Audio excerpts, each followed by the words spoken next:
ஐப்பசி மாதம் 7ஆம் நாள் புதவாரம் பகல் 2 மணிக்கு மேட்டுக்குப்பம் என்னும் சுற்றுவிழாக திருமாளிகையில் முதலில் ஒளி கட்டின உடனே நடந்த நிகழ்ச்சியும் குறித்து இங்குள்ள நீங்கள் எல்லாரும் இதுவரைக்கும் இருந்தது போல் இனியும் வெண்காலம் கழித்துக் கொண்டிராதீர்கள்.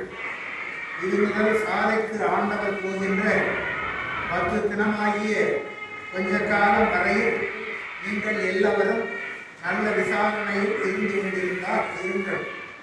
அந்த விசாரணை எது என்றால் நம்முடைய நிலை எப்படிப்பட்டது, நமக்கு மேல் நம்மை அதிர்ப்பிக்கின்ற தெய்வத்தினுடைய நிலை எப்படிப்பட்டது என்று விசாரிக்க வேண்டியது. அதற்கு தக்கபடி நீங்கள் ஒருமித்தாவது அல்லது தனித்தனியாகவாவது உங்கள் அறிவுக்கும் ஒழுக்கத்துக்கும் ஒத்தவுடன் கூடியாவது அல்லது வேளாத முதலாளரை கேட்டால் மனுஷ தரத்தில் போதுமான வரை சொல்லுவார். அவரிடம் அப்படி கேட்டாவது அல்லது விசாரணையில் இருங்கள் அல்லது தனியாகவும் விசாரிக்கிறார். விசாரணை முகத்தில் இருந்தால் நமது ஆன்ம அறிவை விளக்கமின்றி மூடிக்கொண்டிருக்கின்ற அனந்த திரைகளில் அழுத்தமாயிருக்கின்ற முதல் திரையாகிய பச்சை திரை முதலில் நீங்கிவிடும். அது நீங்கினால் மற்ற திரைகள் அதிக விரைவில் நீங்கி போய்விடும். அந்த பசுமை வண்ணம் எப்படிப்பட்டதென்றால் கருமைக்கு முதல் வர்ணமான பசுமை இருக்கின்றது. இப்படிப்பட்ட அழுத்தமான திரை நீங்க வேண்டுமென தோற்றித்தும் தெய்வத்தை நினைத்தும் நமது குறையை ஊன்றியும் உபரணமாக இருக்கின்ற போதும் அடுக்கின்ற போதும் இடைவிடாது விசாரத்தோடு ஆண்டவர் நமக்கு உண்மை தெரிவிக்க வேண்டும் என்கின்ற முயற்சியுடன் இருந்தால் தெரிய வேண்டியதை தெரிந்து கொள்ளலாம். விசாரம் பரம் அமரம் என்ற 2 வகையாக இருக்கின்றது. இவற்றில் பரலோக விசாரம், அமரம் இகுலோக விசாரம். இவரண்டில் இகுலோக விசாரம் அல்ல. சாதாரணமாக ஒருவன் விசாரம் செய்து கொண்டிருக்கின்றானே என்றால் விசாரம் ஆகாது. உண்மை விசாரம் அல்ல. ஏனெனில் விசாரம் என்பதற்கு பொருள் விசாரம் என்பதில் சாதாரண உலக விசாரத்தை மறுக்க வந்தது. அது மேலும் பரலோக விசாரத்தையே பிரிக்கும் பொருட்டு வந்தது. ஜலத்தில் இருக்கின்ற பாசியை நீக்குவது போல் நமது ஆன்மாவை தெரியவட்டாமல் மூடியிருக்கின்ற பச்சை திரையாகிய ஆராதிகளை விசார அதிக உஷ்ணத்தால் அல்லது மற்ற உஷ்ணங்களால் நீக்க முடியாது. அந்த உஷ்ணம் யோகியினுடைய அனுபவத்தில் தெரியும். அதை மனுஷதரத்தில் உண்டு பண்ணுவதற்கு தெரியாது. அந்த விசாரத்தை விட ஆண்டவரை ஓத்திரம் செய்கின்றதிலும் தெய்வத்தை நினைக்கின்றதிலும் அதிக உஷ்ணம் உண்டாகும். யோகிகள் மனம், மலை, முளை முதலியவற்றிற்கு போய் 100, 1000 முதலிய வருஷ காலம் தவம் செய்து உஷ்ணத்தை உண்டு பண்ணி கொள்ளுகிறார்கள். இப்படி தவம் செய்து உஷ்ணத்தை உண்டு பண்ணி கொள்ளுகிறதை தெய்வத்தை தோத்திரம் செய்கின்றதிலும் நினைக்கின்றதிலும் இதைவிட கோடி பங்கு 10 கோடி பங்கு அதிகமாக உஷ்ணம் உண்டு பண்ணி கொள்ளலாம். ஒவ்வாறனே ஒரு காமனையர் மனதில் மிக விசாரமன்றி மர விசாரிப்புடன் ஆன்ம நிகழ்ச்சியோடு தெய்வத்தை சிந்தித்துக் கொண்டாவது அல்லது தோத்திரம் செய்து கொண்டாவது இருந்தால் நாம் பெற வேண்டியதை பெற்றுக்கொள்ளலாம். இந்த கருத்துல என்ன சொல்ல வர்றாங்க? நாம் பெற வேண்டியதை பெற்றுக்கொள்ளலாம் என்பது ஆன்ம லாபத்தை காலமுள்ள போதே பெற்றுக்கொள்வதுதான் இந்த பேர் உபதேசத்தினுடைய நோக்கம். ஆன்ம லாபத்தை காலமுள்ள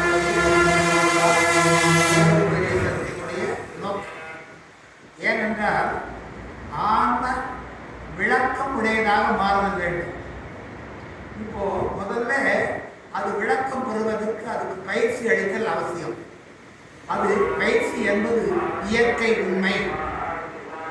இயற்கை உண்மை என்ற ஒன்று ஜீவகாருண்ய ஒழுக்கத்துக்குள்ளே அடங்கி வரும். இயற்கை உண்மை விளக்கம் என்பது சாதா கல்வியை தெரிவிக்கக்கூடிய ஒன்றாக அமையும். இயற்கை உண்மை இன்பம் என்பது இறைவனோடு கலந்துரவாடி இந்த அழியுடலை அழியாமை ஆக்கிக் கொள்ளக்கூடிய ஆற்றலை உண்டு பண்ணும். ஆகவே திருவருட்பிரகாச வள்ளல் இயற்கை உண்மை விளக்கம், இயற்கை உண்மை இன்பம் என்ற மூன்றையும் மனித பிறப்பிற்கு கொடுத்திருக்கிறார். அவ்வாறு கொடுத்தது அல்லாதபடி 4 வகை ஒழுக்கங்களும் 4 வகை ஒழுக்கத்தால் மனிதர் பெற வேண்டிய பயனையும் கொடுக்கின்றார். பயனுக்கு பயன், அதாவது 4 வகை ஒழுக்கங்கள் என்றால் இந்திரிய ஒழுக்கம், கரண ஒழுக்கம், ஜீவ ஒழுக்கம், ஆன்ம ஒழுக்கம் என்ற 4 வகை ஒழுக்கங்கள். அந்த ஒழுக்கங்களால் அடையும் லாபமாகிய ஏமசித்தி, சாதா கல்வி, தத்துவ நிகிரக செய்தல், கடவுள் நிலையிலிருந்து அம்மயமாதல், இந்த 2 பகுதியும் ஜீவகாரணி ஒழுக்கமும் அந்த விசாரமும் அடங்கும். ஏமசித்தி, சாதா கல்வி, தத்துவ நிகிரக செய்தல், கடவுள் நிலையிலிருந்து அம்மயமாதல் என்ற 4 பகுதியும் அதாவது விசாரம் என்ற தன்மைக்குள்ளே அடங்கிடும். இந்திரிய ஒழுக்கம், கரண ஒழுக்கம், ஜீவ ஒழுக்கம், ஆன்ம ஒழுக்கம் என்ற 4ம் பரோபகாரம் என்ற நிலைக்கு அடங்கிடும். இந்த பரோபகாரம் என்ற இயற்கை உண்மையை யார் பொறுப்புடனே சிரத்தை எடுத்துக்கொண்டு அப்பணியை செய்து தன்னுடைய தேகத்தில் உண்டாக்கி கொண்டார்களோ அவர்கள்தான் ஏமசித்தியும், சாதா கல்வியும், தத்துவ நிகிரகம் செய்தல், கடவுளிலே அறிந்து அம்மயம் ஆதல் என்ற அந்த 4 நிலையையும் கைவரப் பெறுவார். அதுதான் விசாரம். அதனால விசாரம் என்பது விசாரம் என்று வர விசாரமே விசாரம் என்று குறிப்பிடுகிறார். ஏனென்றால் ஆதி முதல்ல சுத்தமும் அசுத்தமும் தோய்ந்த வாகனையாகிய மனித தேகத்தை வசப்படுத்தாதபடி இறைவனை அறிய முடியாது. அந்த அசுத்தம் எவ்வாறாக இருக்கின்றது என்றால் இங்கே விஷக்காற்றாக இந்த பூவுலகிலே வியாபித்துக் கொண்டே இருக்கும்.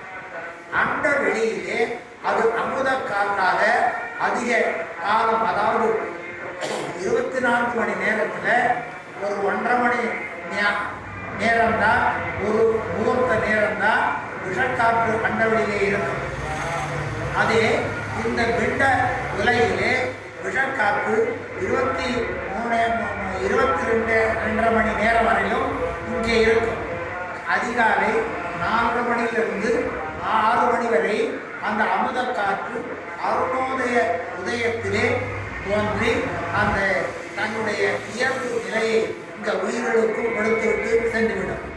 அருமாறி தருணத்திலே திரு அரப்பா அகவன் முதலிய இதைகளெல்லாம் நாம் வாசிக்க வாசிக்க வாசிக்க அந்த காற்று முழுவதும் நம்ம தேகத்திலே, அமுத காற்று முழுவதும் நம்முடைய தேகத்திலே பதிந்து பழமையாக இருக்கக்கூடிய அந்த அசுத்தங்களை, முற்பிறப்பிலே ஏற்படக்கூடிய அசுத்தங்களையும் நீக்கி சுத்த யோகானுபவ சாதனங்களை தரும் என்பதனால்தான் விசாரமயமாக இருங்கள் என்ற விளக்கத்தை வள்ளல் பெருமான் நமக்கு தருகின்றார்.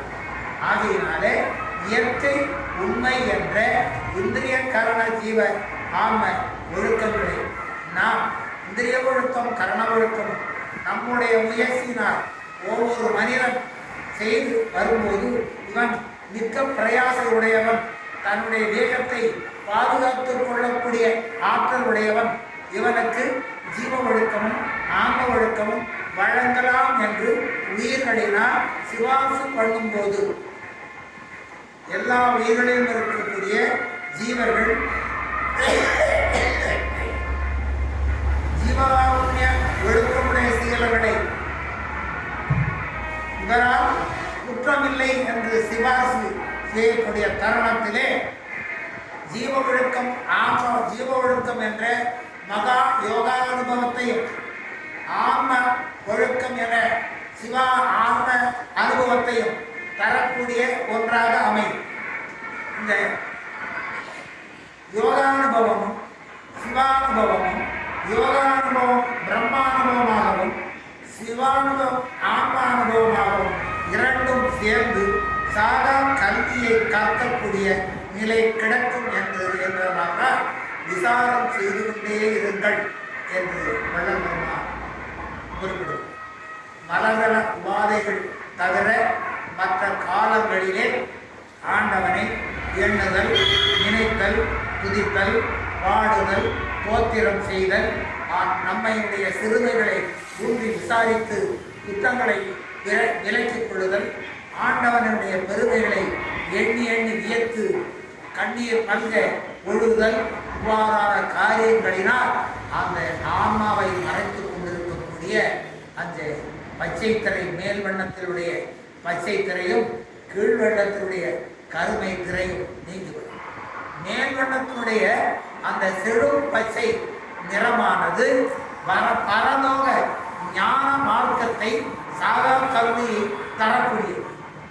இகலோகத்தினுடைய தரக்கூடிய கருமை பச்சை வண்ணமானது இரண்டும் பச்சை வண்ணமாக இருந்தாலும் இகலோகத்தினுடைய தடையை தவிர்த்து கொடுக்கக்கூடிய ஆற்றலுடையது. இந்த திரை இரண்டையும் நீக்காதபடி மனிதன் தன்னுடைய உயிர் உடம்பை ஒன்றுபட்ட நிலையில் மாற்ற முடியாது என்பதனால் உயிர்க்கு பரலோக விசாரம் தரக்கூடிய செழுப்பச்சை நிறத்தையும், தேகத்திற்கு மாயாசக்தியை நீக்கக்கூடிய கரும்பச்சை நிறத்தையும் அந்த ஆதிசக்தியிலேயே மறைத்து கொண்டிருக்கக்கூடிய நிலையை நாம் நீக்கலாம். ஜீவகாருண்ய ஒழுக்கத்தினால் நீக்கலாம், சத்விசாரத்தினால் நீக்கலாம் என்ற விளக்கத்தை வள்ளலார் பேருபதேசத்திலே நமக்கு தந்து திரு அருட்பா அகவலையும் தந்திருக்கிறார். சுமார் ஒரு ஜாம நேரம் அல்லது ஒரு முகூர்த்த நேரம் என்பது 1.5 மணி நேரம், அதாவது 3.25 நாழிகை என்பது ஒரு ஜாம நேரம். அந்த 3.25 நாழிகை என்ற 1 மணி நேரத்துக்கு 1.5 மணி நேரத்தில் அகவலை முடிக்கிறபடியாக 1596 வரிகளை நமக்கு எடுத்து தந்திருக்கின்றனர். 1596 வரிகளும் 2 சீர், அதாவது குரல்பா என்பதும் ஆசிரியப்பா என்பதும் அது அடங்கும்.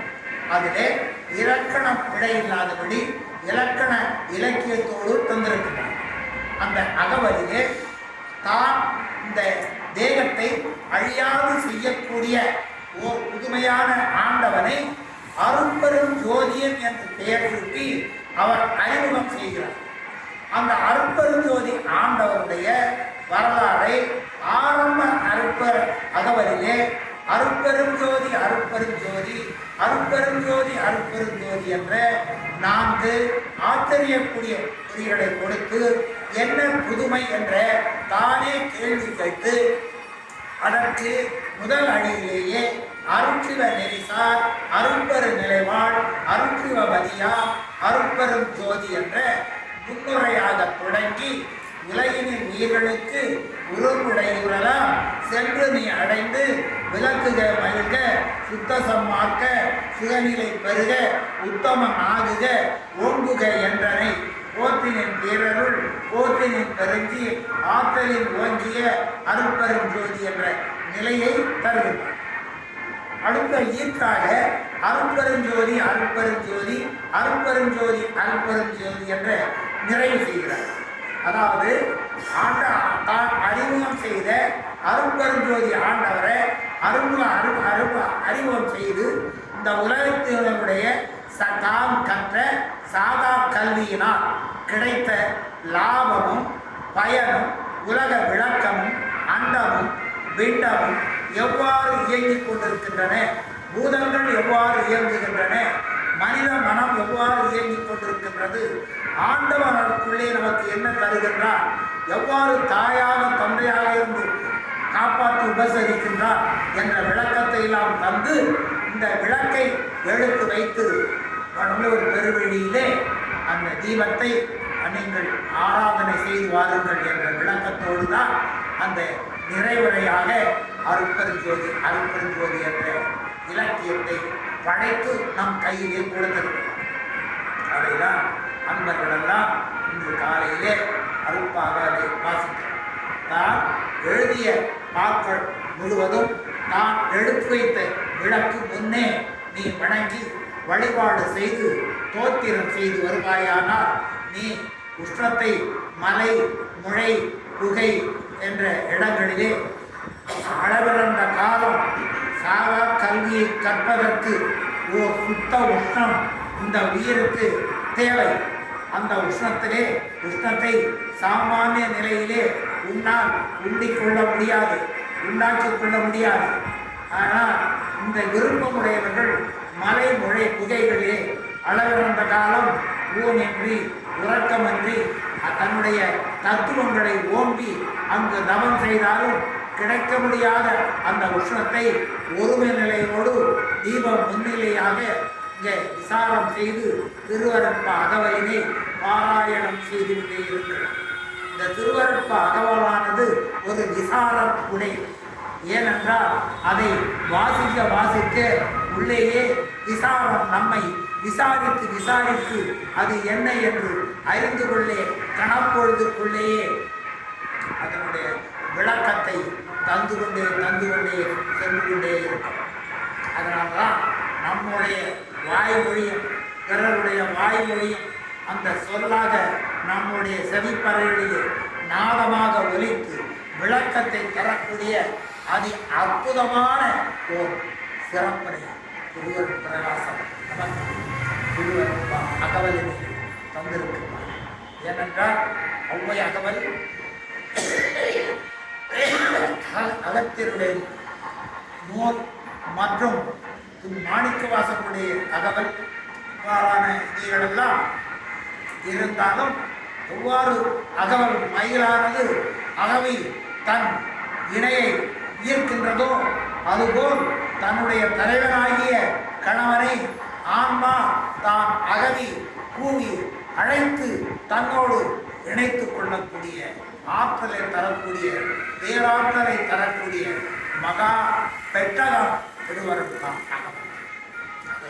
அதை அந்த திருவருட் பிரகாச வள்ளல் பெருமானுக்கு இன்றைய பேருபதேச நாளிலே அவரை வணங்கி அவர் ஏற்றி வைத்த அந்த கொடியை நாம் உயர்த்தி சம்மார்க்க விலகம் எங்கும் தடை தோன்ற நாம் செய்வோம். விஷக்காற்றினை நாம் அமுத காற்றாக மாற்றிக்கொள்ளக்கூடிய ஆற்றலுடைமை தரும் திருவருட்ப அகவலினை போற்றுவோம், வாழ்த்துவோம். வாரி வாரி அருட்பெரும் ஜோதி அருட்பெரும் ஜோதி அருட்பெரும் ஜோதி அருட்பெரும் ஜோதி தனிப்பெரும் கருணை அருட்பெரும் ஜோதி தனிப்பெரும் கருணை அருட்பெரும் ஜோதி